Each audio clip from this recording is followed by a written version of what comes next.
Sual verirlər ki, bu günlərində ateizm, deizm və nə bilim, müxtəlif feminizm, bunlar hamısı bir ideoloji bir məsələlərdə. Tanrı varmı? Əgər varsa bu qədər zülmlər və yaxud da bugün gördüyümüz çaşmamazlıqlar nə üçün var? Əvvəla bir şeyin olması, olmaması Allahın varlığının yoxluğunu, heç kim Allahın yoxluğunu sübut edəməz, varlığını sübut edəməz. Bu mümkün deyil. Sadəcə bu hissiyat məsələsidir. Kim hiss edirsə, işin davam edir. Hiss edə bilmirsə, qalır orada. Yəni, bu bir mənalı olaraq cavabı budur bunun.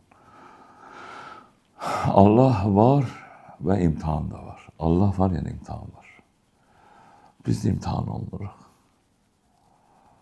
İmtihan duyğularımızla oluruq, şəraitlə oluruq.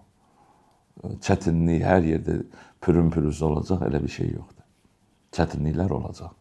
İnsan dostluğu öz övladı ilə olur, öz anası ilə olur, atası ilə olur, yoldaşı ilə olur, iş yoldaşı ilə olur. Anlaşmazlıq özü bir imtihanın özü növüdür.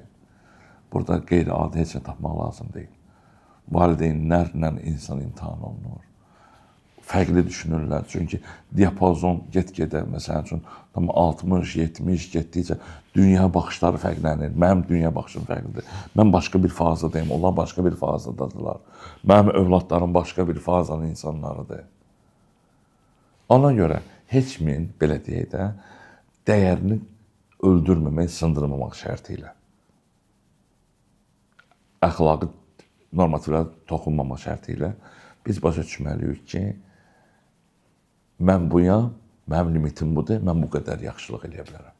Və hamıya gəldi, yaxşılıq eləmək olmaz. İzah edə bildim, bilməm, eləyəmədim. Məsələ budur. Ona görə böyüklər də özlərinə bir şey eləməsinlər, zaman sizi qocaldım. Amma müdrik olmağınız üçünsə, sizlər də bir xətalar bıraxmışsınız. İcazə verin, bu məsələdir. Bilmə, valideyn çox vaxt narahat olur, ağlayır ki, yəni mənim bıraxdığımı sən bıraxma ki, bilin, vagah olun. Nə dəsə bıraxmasa, o birisi şeydə 100% bıraxacaq. Nə dəsə. Çünki insan təcrübə ilə öyrənməlidir.